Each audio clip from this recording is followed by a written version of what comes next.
is the time of reckoning. Our task is vengeance. Vengeance is mine, saith the Lord. Vengeance will be ours. Jeremy Irons returns in his Golden Globe-nominated role as Rodrigo Borgia, the notorious real cardinal who bribed his way into becoming Pope Alexander VI, setting the stage for what would become history's original crime family, the Borgias. We should give thanks. Whom should we thank? God.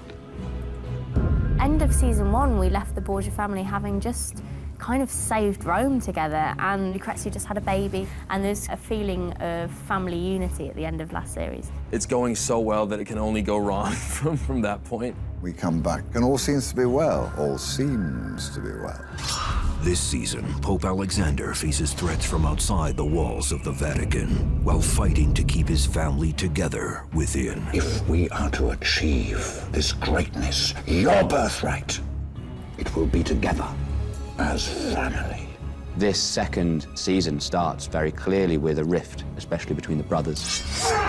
I know the one sin my father would never forgive. It's fratricide. Big word, brother. I think the rivalry between the two brothers, Juan and Cesare, is much more intense. It's not childish anymore. I think out of all the characters this year, mine is allowed to let rip. Juan just gets very dark and untrustworthy. He wants to remind his family that he is a true Borgia, that he has a desire to become as great as they think they are. Do you love me? As I love myself. These days is not a lot. Juan feels that Cesare is the evil one, the one that everyone should be despising. He tries to get Cesare to show that true darkness that's within himself. You know, what happens when a rock comes up against a hard place? Something has to give, and I think what we're watching in this series is what gives. You will become the Borgia I always hoped you would be. Lucrezia, as she grows up, begins to develop a bit of steel. I need your blessing. You would have to have my forgiveness first. Forgiveness for what? For being yourself.